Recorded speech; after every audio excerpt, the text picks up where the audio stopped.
Daí eu faço duas perguntas para vocês. Eu acho que uma das coisas que a gente comentou que ah, é verdade para nós três é a importância da curiosidade para poder fazer isso. Primeira pergunta, né? Como que a gente pode fomentar isso? Como que vocês pensam que a gente pode fomentar a curiosidade, até mesmo, e eu acho que vocês dois fazem muito bem nas redes sociais de vocês de criar essa curiosidade, mas quero saber como vocês pensam isso. E em segundo lugar, por que é tão importante a gente saber avaliar as evidências? Acho que tu já meio que pincelou aqui no final aí, mas por que é tão importante? Tô pensando. Ó, se a gente fosse pensar em como que a gente pode instigar isso, é um desafio bem grande, eu diria, mas eu acredito que você teria que reestruturar a lógica e a organização do curso, de qualquer curso da área da saúde, para desde o início, desde o princípio, você não ter uma organização que é basicamente, entrei na faculdade, vou começar a ter essas disciplinas para lá eu aprender com informações que vão me dar, e aí eu vou ter que memorizar essa informação, e aí eu vou aprender, vai fazer sentido para mim. Uhum. Eu acho que ele é muito, o curso em geral, ele, falando da minha experiência, mas também olhando para outros cursos de outras pessoas, dentro da minha faculdade, onde eu me formei, ele é muito focado nesse sentido, de essa disciplina vai te ensinar isto, porque a Uhum. gente está te dando essas aulas expositivas e tal. Beleza, você vai estudar? Você vai, mas você vai estudar o que eu tô te falando para estudar e tal, Uhum. da forma como eu tô dando. E são, E, tipo, pequenos componentes que a pessoa vai ter que juntar e, tipo, eventualmente vai pensar no desfecho. é, Mas esse processo de só pensar em componentes que não vão ter um foco de qualidade de vida, por exemplo, é uma coisa que eu acho que faria muita diferença, assim, tipo, não só quebrar essa lógica, sei lá, hiperfocada, assim, de cada cadeira, mas iniciar cada cadeira talvez pensando muito no, ou cada disciplina, enfim, pensando muito, tipo, como é que a gente vai chegar num processo clínico que vai dar a qualidade de uhum, vida do uhum, paciente, uhum, ou por que que é esse mecanismo de ação super específico que vocês vão aprender agora, nesse momento, tem uma relevância para daqui para frente. Porque senão tu aprende muitos mecanismos de ação, por exemplo, super isolados, que tu nem sabe mexer muito com eles, acabam, fica só parte de um quebra-cabeça ali, que teoricamente talvez tu junte lá no final do curso, ou uhum, talvez nem, uhum. nem junte nunca. É. Eu acho que trazer antes de você querer despejar informações para a pessoa memorizar e depois fazer sentido, antes disso, talvez trazer problemas. Uhum, Talvez trazer qual é o propósito dessa informação que eventualmente eu vou precisar saber para entender um contexto clínico, ou entender alguma coisa no mundo real, ou entender uma coisa na pesquisa. Então, trazer problemas primeiro para deixar claro algum propósito, alguma lógica, que daí sim eu vou precisar obter informações, obter aprendizados, que daí sim eles vão considerar com o que eu já eles vão ser compatíveis e vão ser consolidados muito melhor de acordo com o que eu já queria. Minha proposta inicial era resolver um problema no mundo real, ou entender um fenômeno, né? Ou ter alguma ideia para resolver alguma coisa, sabe? Tipo, ter um problema e depois solucionar ele. Faz muito mais sentido essa lógica e talvez inverter muita coisa que a gente faz atualmente. Eu acho que criar inversões seria interessante. Você, em vez de despejar informações lá do ciclo básico, para depois, não, depois vocês vão ver que faz sentido. Daqui a 4 anos vocês vão ver que faz sentido lá quando vocês forem uhum, fazer o uhum, internato. Tipo, por que você não traz o sentido agora e depois me deixa claro para mim que, olha como essa situação aqui. Você consegue ver alguma lógica nisso?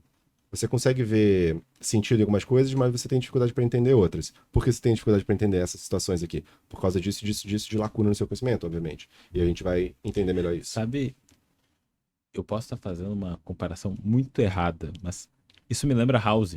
Sabe a série House? Sim, eu uhum, assisti. Porque normalmente vinha com Aham, uhum, um problema que o pessoal não sabia. aham, E daí eles ficavam testando, iam pegando vários componentes de exames e de uhum, história, iam uhum, construindo para chegar nessa resposta e, consequentemente, tratar o paciente. uhum. uhum, Perfeito. Eu, uhum, eu, eu acho ótima essa analogia, porque realmente parte de resolver um problema, resolver uma coisa. Na verdade, isso acontece no mundo real. É o que a uhum. gente faz na Exatamente. faculdade. Exato, É o que a Exato. gente faz exato. todo dia. É, E na faculdade a gente tá longe disso. Essa é, lógica não se aplica. É uhum, muito mais fácil, é mais conveniente, realmente é mais fácil, mais exato. conveniente para o profissional simplesmente tacar um monte de coisa no PowerPoint e dar aula, né? Uhum, E a pessoa, e forçar a pessoa a fazer essa memorização super forçada, que na verdade ela vai esquecer no dia seguinte, porque ela não sabe aplicar técnica de aprendizado, e também não faz sentido nenhum ela aplicar a técnica de memorização e aprendizado dentro da universidade que está demandando um monte dela de Sim. tempo, de carga horária, e às vezes ela trabalha ao mesmo tempo, ela tem problemas em casa, ela tem problemas na vida dela, ou ela quer simplesmente ter um tempo para não fazer nada, ou de se divertir, e sabe, é tanta coisa ao mesmo tempo que acaba sendo mais um esforço que ela tem que fazer para memorizar coisas que não fazem sentido serem memorizadas nesse momento, sabe? Então é muito ruim, tipo, assim, eu acho que o ensino é muito ruim dentro da faculdade, e eu acho que o ensino deveria ser melhor, não só na faculdade, mas enfim, em cursos livres, em pós-graduação, tipo, as pessoas não sabem muito bem ensinar em criar meios para melhorar o aprendizado, para deixar mais eficiente, para deixar mais lógico, e aí já meio que a gente começa errado, Sim. e dificulta mais ainda esse processo de aprender, sabe, e de instigar essa curiosidade que a gente quer, porque a gente não cria nenhuma motivação, sabe? Tipo, eu não tenho por que ter curiosidade se eu enxergo o mundo de uma maneira como estão querendo que eu enxergue. Então, me alimentando dessa maneira, tipo, colocando ao mundo é chato, você vai ter que só memorizar coisas e tal. Aí eu fico, tá bom.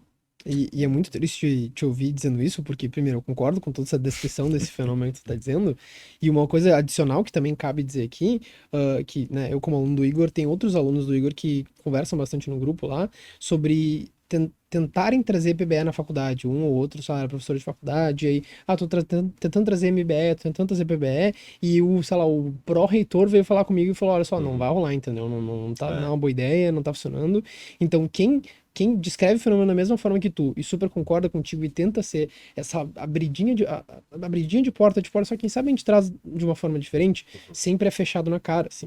E teve relatos de alunos teus, já vi outros relatos de várias áreas diferentes, de que quando a gente traz PBE, não só no sentido de que também PBE é uma coisa que infelizmente não é comum, e aí tem uma questão de estranhamento, mas também de que realmente tem uma perspectiva diferente de ensino, em que tu não vai aprender mecanismos de ação e coisas nesse sentido, super específicos, é uma coisa mais focada no geral, assim, e aí é super rechaçado, assim, no ambiente institucional, assim, então é muito difícil, assim, porque ele é um ambiente que ele não permite um bom tipo de ensino, e que ele não é muito bem escalonável, e também toda vez que a gente dá uma alternativa para aquele modelo ali, meio que não funciona muito bem. Sabe que acho que uma coisa muito importante, assim, que poderia entrar muito e deveria entrar, com certeza, lá no início da graduação também, é uma exposição de como que você deveria e como você não deveria pensar sobre medicina, como psicologia, como nutrição. Eu acho que um pensamento que surge meio que intuitivamente nesse processo de sair ensinando um monte de coisa, explicando um monte de coisa de como é que funciona o corpo, como é que funciona a mente, como é que funciona tudo, né? Como se a gente dominasse tudo, passa a impressão, porque é muito intuitivo isso, de que a gente já sabe como tudo funciona. E você vai aprender isso agora, e você vai ter todo esse conhecimento para você dominar.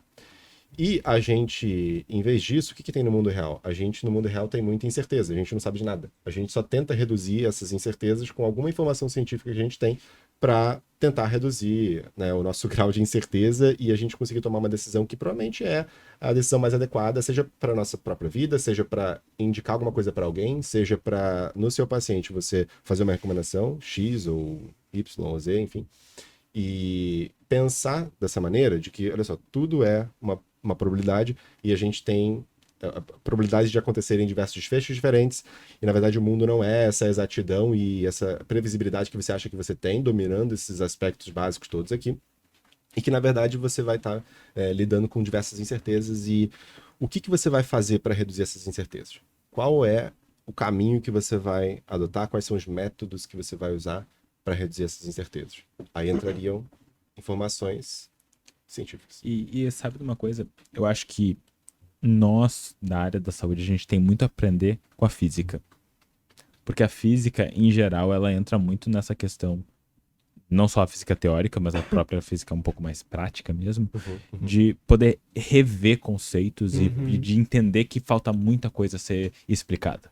É aquela velha história. Tu tá vendo a foto do buraco negro, tu sabe que essa foto, na verdade, foi tirada há 50 milhões de anos.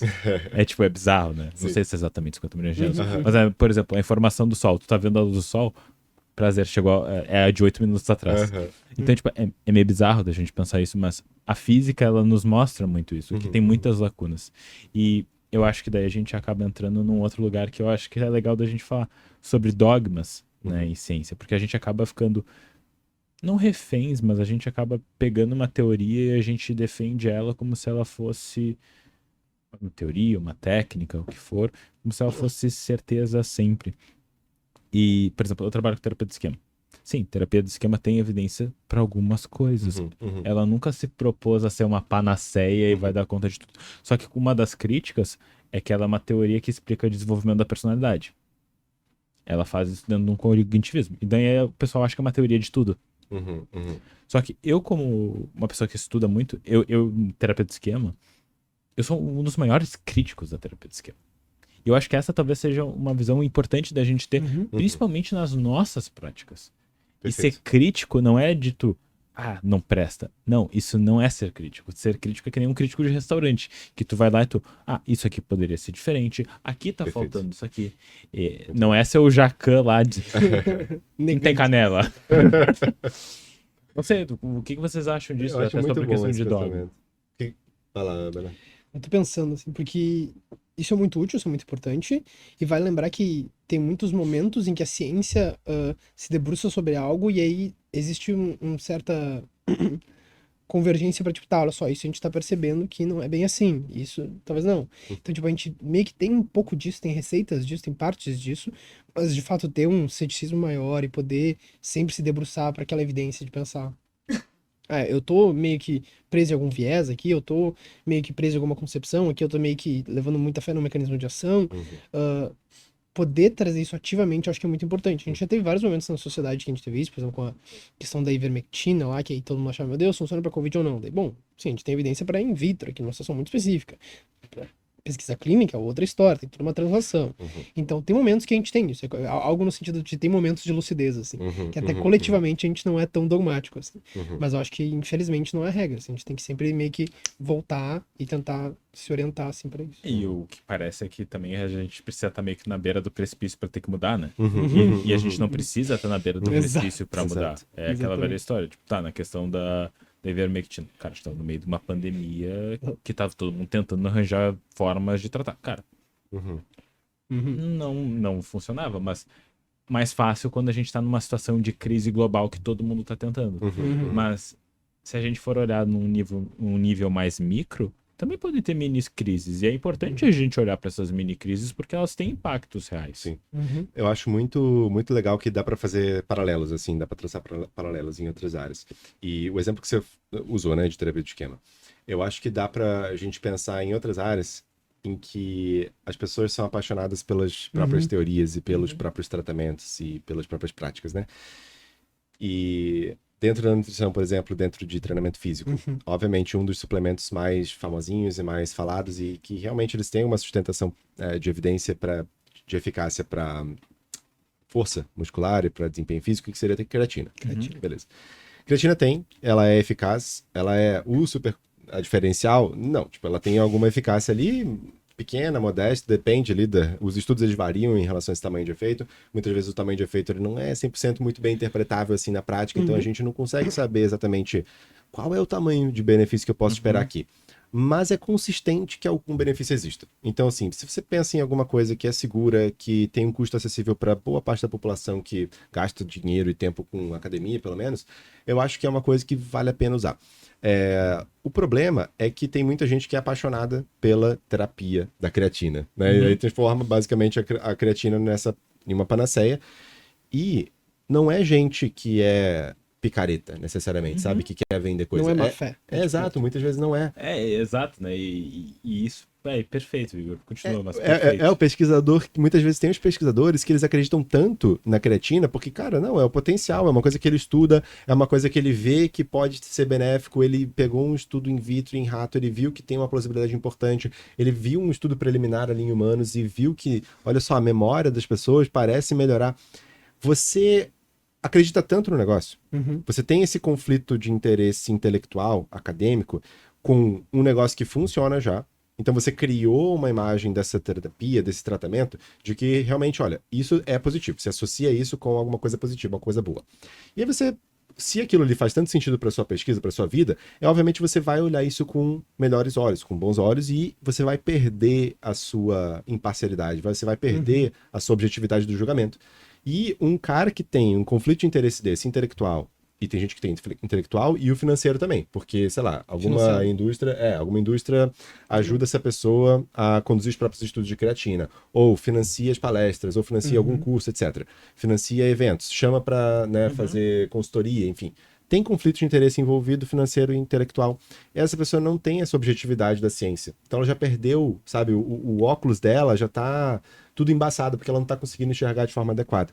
E aí, obviamente, qual seria o adequado? Seria a pessoa, tá, eu não posso escrever uma revisão de creatina para, sabe, os benefícios da creatina, a não ser que eu tenha mecanismos aqui que vão evitar que eu introduza viés aqui, porque eu sou muito enviesado, eu tenho muitos conflitos, então é melhor que eu me abstenha disso. Eu posso produzir estudos, beleza, porque não necessariamente um cara que tem conflito, ele vai enviesar um trabalho, é só ele usar mecanismos ali que vão evitar esse tipo de viés, vários tipos de viés.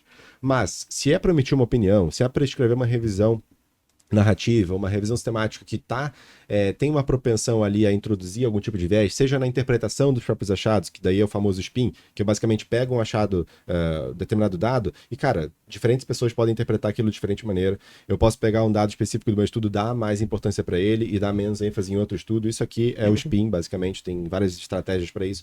Então, o conflito de interesse, ele vai influenciar não só na produção científica, mas em como se interpreta ela. E esse cara não pode escrever alguma coisa sobre creatina para múltiplos benefícios da creatina e muito menos ficar vendendo curso por aí, falando que creatina vai ser benéfico para tudo, vai melhorar a depressão, vai melhorar a ansiedade, porque vai melhorar... Porque tem sim um mecanismo, nenhum rato passou a barreira hematocefálica. Aí você vê que estudo em rato nem é válido em si, sabe? Tipo, nem foi reproduzido aquele resultado em um laboratório por outra equipe que não tem conflito de interesse com creatina, sabe? Então é tão complexo, só que o nosso público não vê isso, sabe? A sociedade não vê isso. A sociedade vê o quê? Abre o Instagram, e aí tem uma notícia, ou tem um cara famoso, respeitável, e aí ele é pesquisador na USP, não sei aonde, e ele escreveu, cara, olha só, a autoridade dele, pesquisa científica... Tem a grife da faculdade. Exato, o nome da faculdade. Tem um monte de falácia aqui que engana as pessoas de fato, de verdade, né? E pronto, tipo assim, você vai persuadir o público disso e virou uma verdade. O caso da creatina é uma verdade. Tipo, você vai pegar... Talvez na população geral não, né? Mas na população que frequenta redes sociais, as pessoas já têm essa crença de que creatina tem... Se elas não disserem que é benéfica, elas vão falar, não... Tem potencial, sim. Tem alguns estudos que mostram que tem um... Não, e pensando na creatina, se tu entrar, por exemplo, no mundo mais fitness na internet, é o maior suplemento. É o maior suplemento mais estudado da história. Exato. E eles usam essa crença. E, tipo, pessoas que têm milhões e milhões e milhões e milhões de seguidores. Exato. Não, e eu vou dar um contraponto interessante que, ligando com o PBE, tá? Que, às vezes, quando a gente tem uma evidência que não é tão sólida, mas o custo-benefício pro paciente não vai ser tão grande, eu super vou dizer, vai lá e toma creatina, entendeu? Eu vou inventar um preço da creatina, não lembro agora, mas vamos supor que fosse R$20, tá? Por, sei lá, um bagulho de 1 quilo, tá? Cara, é um preço... Tá uns 100 e pouco, Não, no mínimo. não é, tá? Eu tô dando um exemplo fictício. Desatualizado. Mas é algo no sentido de o valor seja baixo e é uma coisa acessível ao paciente e talvez o benefício não seja tão grande, mas o custo para ele é muito pequeno, eu vou dizer, vai lá e super faz, sabe? De novo, não se encaixa exatamente nesse processo, mas dentro da PBE a gente também vai pensar no custo-benefício do paciente, no sentido de que, tipo, se não tem muito custo envolvido ali, e se tu vê um benefício que, tipo, de novo, tá dentro de uma linha de normalidade, não uma coisa, tipo, melhora a cognição, melhora a memória, melhora o humor, a gente consegue pensar nisso, assim. Mas, de fato, esse processo que tu descreveu, eu lembro que eu aprendi muito disso quando o exemplo que eu dei do LDL e do açúcar, assim. Eu não vou lembrar exatamente, assim, mas tinha o time de pesquisadores que mais produziu evidência sobre LDL e o time de pesquisadores que mais produziu evidência pro açúcar no desfecho de ter doença cardíaca, teve uma época que estavam frenéticos, assim, né? Tipo, ó, 91 publicou, 92 publicou, 93 publicou. Isso são anos, tá? Desculpa. 91, 92, 93. E aí, cara, cada ano era produzindo um paper, e aí, a partir de um momento, a gente começou a ter mais noção de que realmente a evidência pro LDL e pra doença cardíaca era maior. Mas o pessoal do açúcar continuou produzindo e veste a camiseta pra cacete, assim. E aí é uma dificuldade muito forte do público leigo olhar para aquilo e pensar, tá, mas onde é que eu me posiciono então? Assim como da creatina, que vai ter muito fator de autoridade e de toda uma heurística, um diálogo que vai trazer, olha esse benefício aqui. Em outras áreas, esse processo que o pesquisador veste a camisa e produz muita evidência meio que focada num super benefício que não vai ter, o público leigo vai ficar muito refém disso. Até porque é uma distorção baseada em investimento, né? E é um investimento de tempo, um investimento cognitivo, um investimento de dinheiro que a pessoa coloca e Entra até naquelas questões de dissonância cognitiva, Uhum, de quão exato. difícil é eu aceitar que, de repente, aquela ideia que eu tinha, que era uma verdade pra mim, ela talvez não seja tão verdade assim, ou o efeito ou o resultado seja um pouco menor. Uhum. E eu acho que volta para aquela questão de curiosidade Uhum. e de entender o impacto que isso pode ter.